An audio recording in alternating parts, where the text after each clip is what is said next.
You are watching Metropole Television. This is your premier show for morning business. We are live across all our social media platforms at Metropole TVKE, across all of them. You can actually get contributing into the studio this morning, 2146. That is your SMS line. We have a jam-packed show for you, and because we're joined by a full panel this morning to help us understand what it is that we're talking about this morning. For the sake of time, I'm not going to introduce all of them, but we shall introduce them as we go on this case-by-case analysis this morning. Let's speak on our first issue this morning, where a fine of 200,000 shillings will be extended to Matatu operators now who shall not provide contactless payment systems to their customers in the latest bid from the Ministry of Health to stop the spread of the COVID-19 pandemic. Now, the measures contained in the Public Health COVID-19 Operations or Public Services Vehicles rules that 2020 that also include the serving of food or drinks to passengers while on board. This now means that public service operators have to provide evidence for a cashless system of payment so as to avoid the fines. All right, now there have been attempts in the past to have cashless payments in the public transport sector. Why hasn't there been a breakthrough? And to help us therefore understand this, we do have Simon KIMUTAI, Chairman MATATU Owners Association, and George Mboya, Logistics Director, Chartered Institute of Logistics and Transport. Mr. KIMUTAI, I want to pick your 2 cents on that. 2014, we tried. There was a deadline for making this happen, but we didn't see it come to fruition. Why? Thank you very much for inviting me for this talk show. And I want to make a correction. 2014 electronic fare payment system was introduced by MATATU Owners Association and even invited the president to launch it. We just had a letdown from the government itself. This responsibility was directed to the CES Transport, which then NTSA, National Transport and Safety Authority, was still under the Ministry of Transport. And we had a company, and it was a local solution in fare collection. Apparently, this was brought down by several interests. And the interests now were from the banks. Every bank wanted to have the collection landing in their accounts. So they petitioned and were allowed, and we were asked to now allow interoperability by ensuring that all cards that have been provided by banks were talking to each other. This was a big investment. And because of these interests, the whole idea was brought down. I remember at one time I was shoved out, and the banks were left grumbling and never gave a solution towards it to date. And I would want to say, at no moment have we resisted. It was our idea. We as investors in public transport lose so much, up to 30% of revenues collected on each day because of cash handling. There are interests by police, by gangs, by city council, by our workers also. So this would have been a savior. So there's not been, I was just trying to correct that there's not been any resistance from operators. We only had a confusion and interests this time by the corporates, like the banks and other interested parties. So I want to correct that notion. Now, maybe that was a question you asked me, unless you want more clarification. Yes, I just want to prop in Boya this morning, the Logistics Director, Chartered Institute of Logistics and Transport. I mean, yes, we do recognize that, yes, the Matatu Owners Association did actually invent this, but then there seems to be this failure of not it taking off. I mean, from where you sit this morning, Mr. Mboya, what is special about the Matatu industry that doesn't seem to tick when it comes to inventions within it?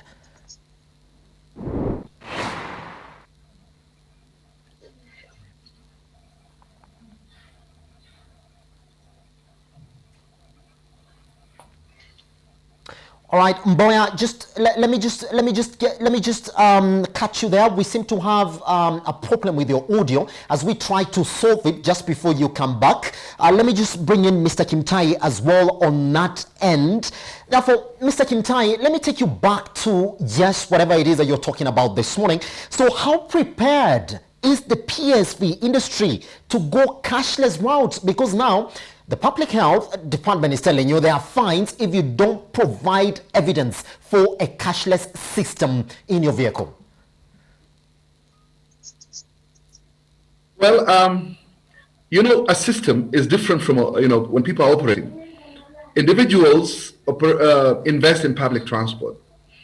And at one moment, we gave recommendations that it's better for public transport to operate from a corporate entity, hence the formation of companies and circles.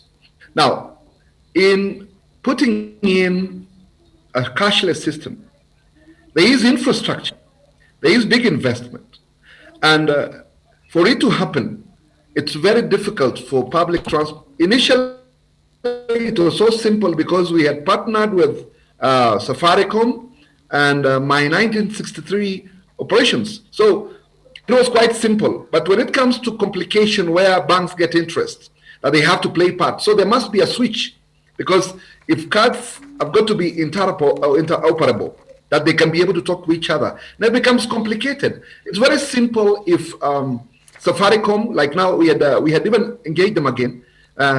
They had provided a solution, Lipa and M-Pesa. That should have been the initial stage of going into electronic fair payment.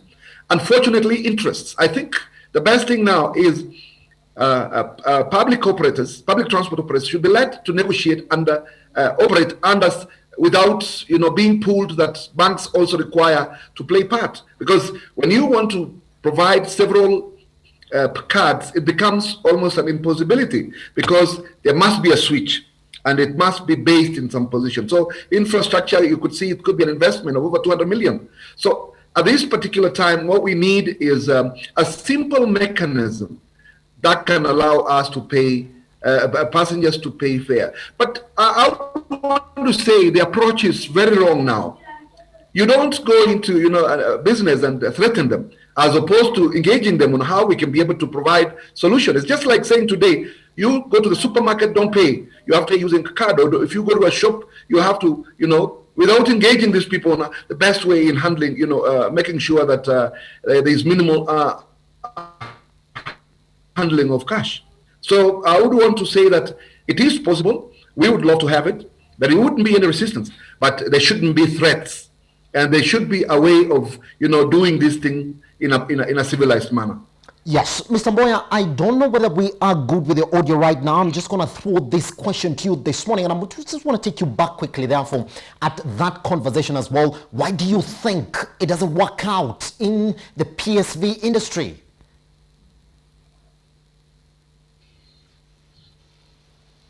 I want to apologize this morning again that we actually are failing to know what the problem is when it comes to the audio issues this morning.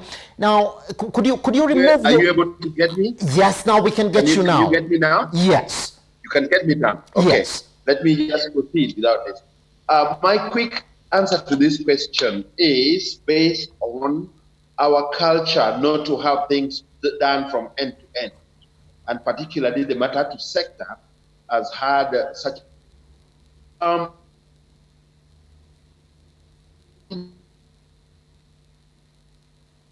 we are talking about huge investments. Mr. KIMUTAI is putting it at 200 billion.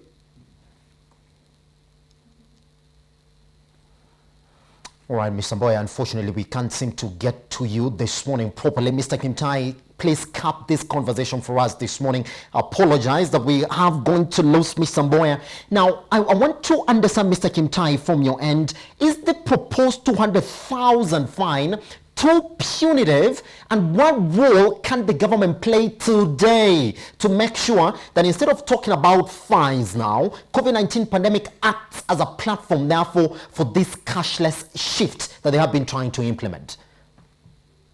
one thing that I would want to say is that I think it was a bit, they rushed the issues of fines, as opposed to, make people comply with the directive. And it's simpler to tell people on how we can be able to do it than say do it or you put a gun on my head. This is not acceptable. We are not young children. We are not primary school children. Has got to stand with a cane. What here should have happened is that should have been a sober approach on the same. We as investors would want to have it like yesterday. And it's only now that you can't wake up this morning and tell everybody to go into it, and some of the people do not understand. There are representations that are there in public transport, and it's a good idea to have the electronic fare system. Unfortunately, it's only threats that we are seeing, which is not right. It is possible, it is doable, and what will happen, there must be some kind of education, and make sure that also people who are traveling are all, having the same, like probably even having a phone that can be able to send money. So we don't want to get to a moment where we'll have problems in probably having people traveling from one destination to the other. So it is important that it could be educational, have to take a lot of time, and there should be awareness campaign on the same, that we are going to go into this, get prepared, but not to wake up one morning that you'll be fine. Now, what will happen to a person who doesn't have a phone? My grandmother could want to travel, and she doesn't have a phone. Does it mean now that she'll not travel because people have got to pay fares using electronic systems? The best thing is to provide education, make public awareness before such pronouncements. For us, as I had mentioned earlier on, we are ready to go. And what would happen is that we also want to understand whether Safaricom, for instance, if we are to use their platform, is ready to handle the magnitude of public transport operators in terms of providing a platform to do the same. So I believe that it is a good idea, but a very bad approach. Thank you. Pretty much, Mr. KIMUTAI and George Mboya, thank you very much for joining us this morning. It was quite unfortunate that we couldn't get George Mboya to also give us his sentiments on this issue, but we promise we shall be getting him back so we continue with this conversation. Now, let's move on to the next issue that we have for you this morning, where Kenya's top 7 banks on the Kenyan bourse have spent a total of 31.7 billion shillings, in the half year ended to cover 4 bad loans as the restrictions occasioned by the COVID-19 pandemic raised the value of defaults in the market. Now, the provisions for bad loans that jumped from 9 billion shilling last year to 22.8 billion indicate the rise in the level of indebtedness in the households and the amount of money that banks will lose from lending to Kenyan households during these turbulent times. Now, this has been majorly seen as a reason behind the Central Bank of Kenya giving a directive to banks to get an approval from the regulator before paying dividends in this financial year, as a result of the banks heavily increasing their debt provisions from this financial year. Question is, what does this mean for the lower tier banks now? And to help us this morning discuss this issue, we are joined by Stephen Gikonyo and Dr. Mucheleulwe Wanjala. Let me just pick your sentiments on that. Dr. Mucheleulwe, yes, the top 7 banks, they have provided 31 billion shillings for bad loans, but the smaller banks don't seem to have that power. What does it mean for them?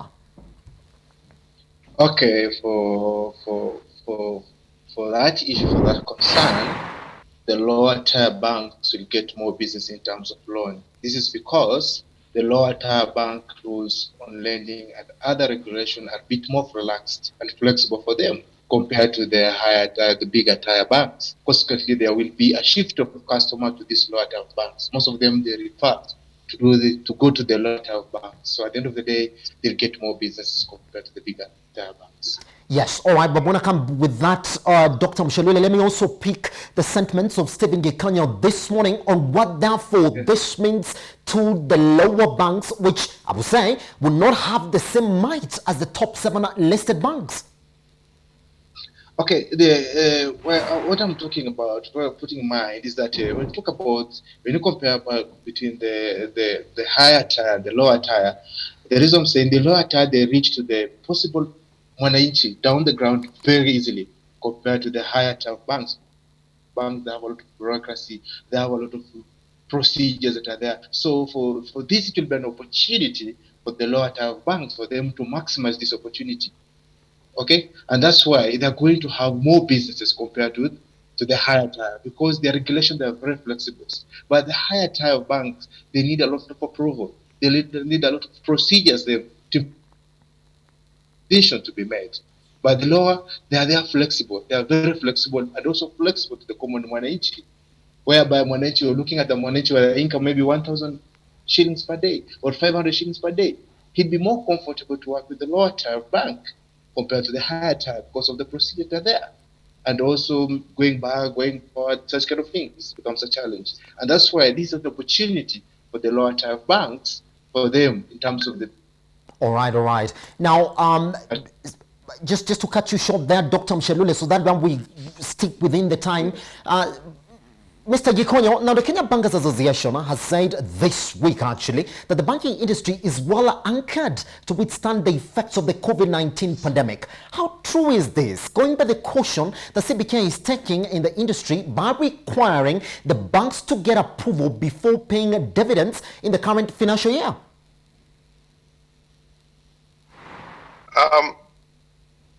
Unfortunately, audio is slow for me this morning. There seems to be an echo, so I barely hear your question. But I think you're asking, and correct me if I'm wrong, you're asking about the requirements for the banks to consult with the center before. Banks are supposed to perform well. That's what keeps the economy going, and therefore they cannot have poor, unsupported performing loans or non-performing loans. And so how do you go paying dividends, and dividends are the result of profits? How do you go paying out?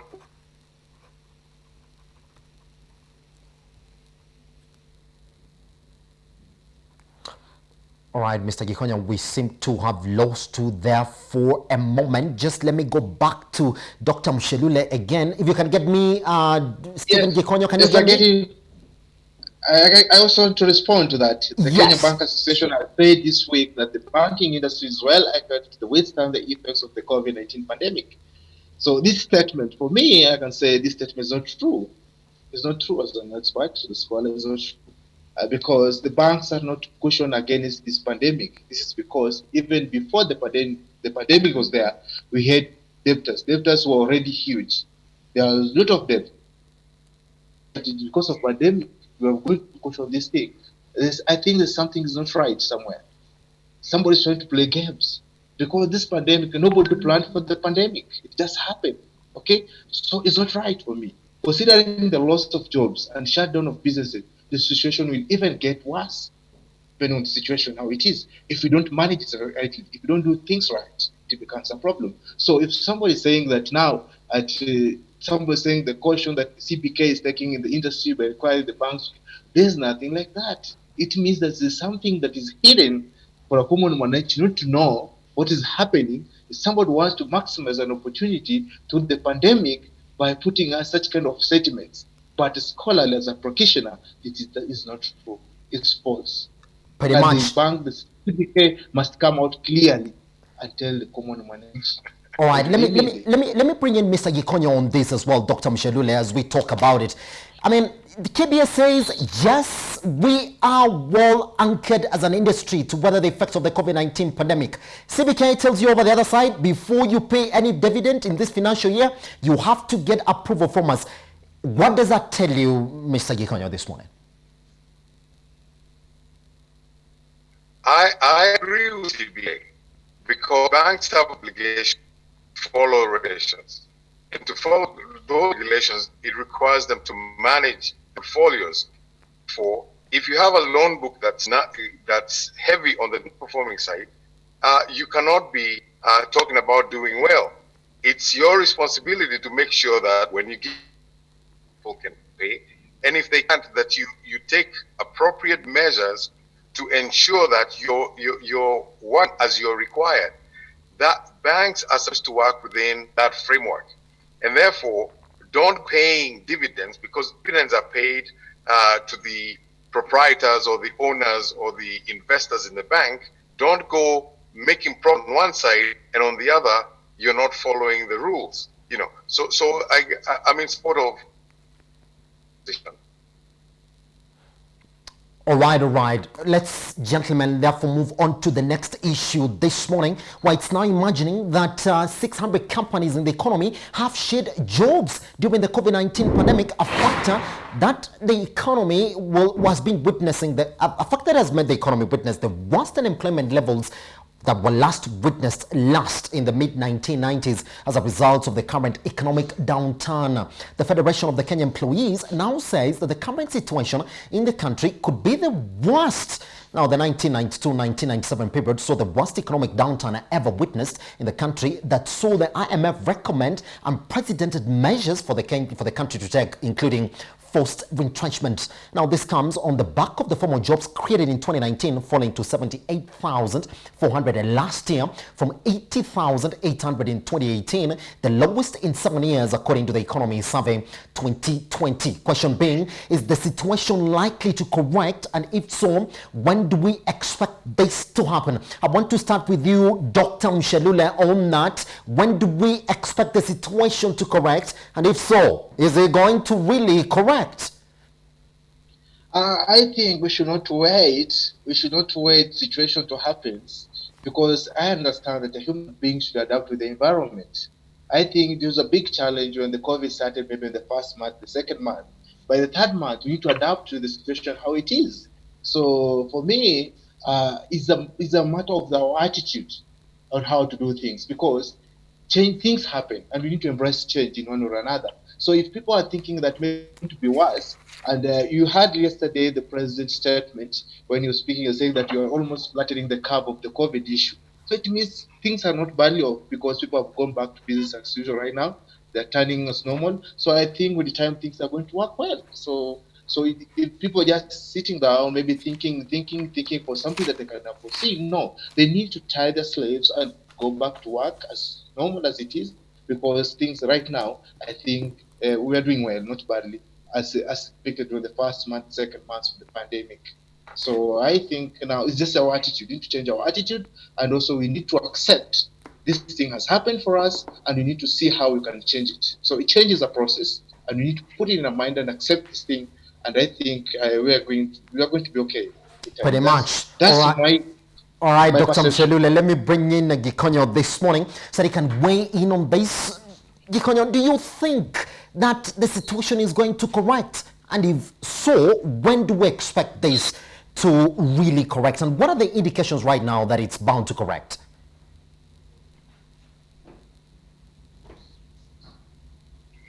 One of the challenges we have, that of course it's not going to be easy. I've had this discussion before. You get started because you wanted to start. Companies have made adjustments. They do not have the orders they previously had. People who are laid off, they don't have the clients or customers that used to come in as before. People have lost their incomes, so they don't have the spending capacity they did before. So all those things will take a while to ramp back up. It's not going to be a quick 1, 2, 3, 4 months. My best estimation is that we'll start seeing recovery sometime in April next year. But in the meantime, we should normalize things as much as possible in terms of encouraging businesses to re-engage, in terms of restoring people's incomes, and so on. But one is tied to the other. You don't restore incomes if you don't have the orders to support the work that's being done. So I'm seeing a long recovery process here. Pretty much. All right, gentlemen, before I let you go, Dr. MUCHELULE, I want to come back to you. I mean, we've seen what is happening in other different economies where job protection has been the key focus. Do you think that our companies should be enabled to retain their staff, so we don't talk about 600 companies taking their staff home? And if so, what can be done therefore by the government to enable these companies retain their staff? You don't depend on the government for everything. Okay? You don't depend on the government for everything. Put in mind that we are the government. You are the one which was the government. So we don't expect government to provide all the solutions of our problem. They have other bigger solutions. Bigger as a for example, if you look at the issues of retirement here, like in the UK, they have what you call the furlough leave.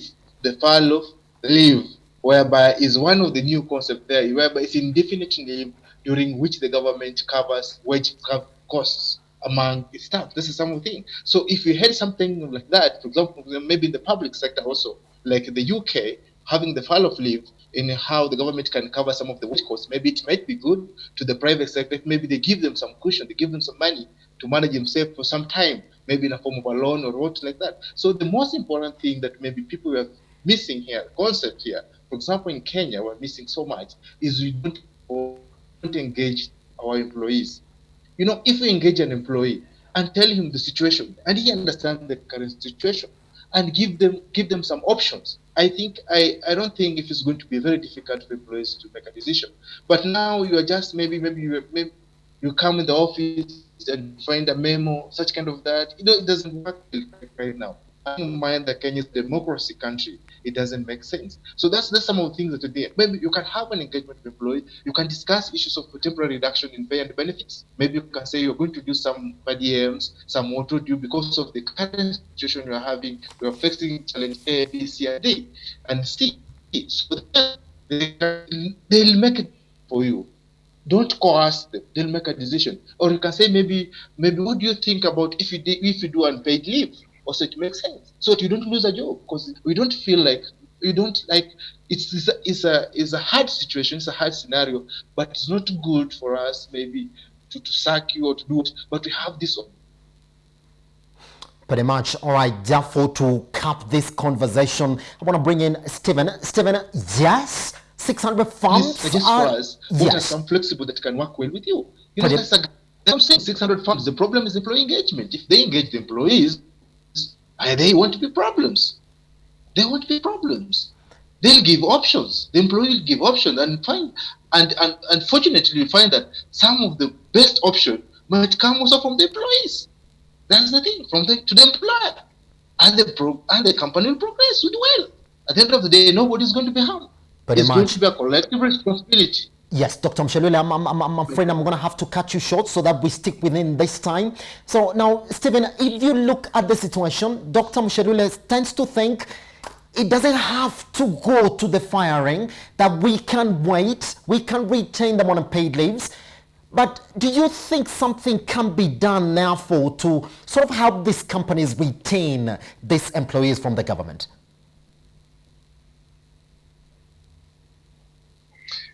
You know, one of the unfortunate or realities that we're faced with is that government are very pro in our economy and in our lives. And therefore, government has a responsibility to apply itself the reactions or the problems caused by some of the actions that government officials take. For example, the requirement just talking about with the MATATU, you're now required to pay using online forms, etc.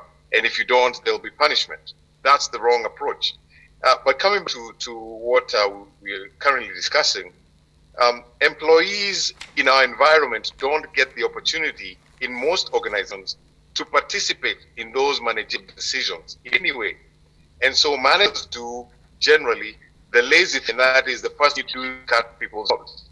But let us keep in mind, of course, the challenges that employers are having in sustaining their businesses and the need to cut hours or even terminate employment, for the employees. And so we find ourselves in a sticky situation because we've not established social protections in all terms, in terms of providing the employees with income if they lose their job, or providing employers with options. For example, the government can give tax cuts for employers based on their losses. They can do the same for landlords. Say, don't kick people out, do a tax credit. So things like that can help to show up or protect employees. So, but right now we find ourselves in this sticky situation. People have no jobs, therefore they're buying less food, they are traveling less, which has a general negative impact on the economy. Pretty much. Dr. Mchelule, Stephen Gikonyo, thank you very much. Just to conclude the statement. Yes, Dr. Mchelule, 30 seconds if you may. I'm saying that the reason I'm saying that the engagement is very important because all the employees, they have some people that they report to, even to the lower cadre level. Because I believe that engaged employees are more productive, more loyal, and also are greater advocates for their employer if it's well done, regardless of the economic condition, regardless of the uncertainty levels there. If it's well done, I think they're the first people to protect the interests of the employer if it's well done. But if not well done, it becomes a problem, it becomes a havoc. And that's why you find many people rushing to court everywhere, it becomes a problem. Pretty much. Dr. Mchelule, Stephen Gikonyo, thank you very much for joining us this morning on our Business Economic Review. All right, we take a short break. Once when we come back, let's talk about food security in the country. Now, we do know that the Galana Kulalu project has been deemed a success in the sense that now private investors are welcome to take up a share of the cake at the project. What does that mean, and what does it mean now for the food security in the country? Joining us shortly after the break, we do have engineer Charles Mwasia, is the project manager, Galana Kulalu. Let's put that conversation into perspective shortly.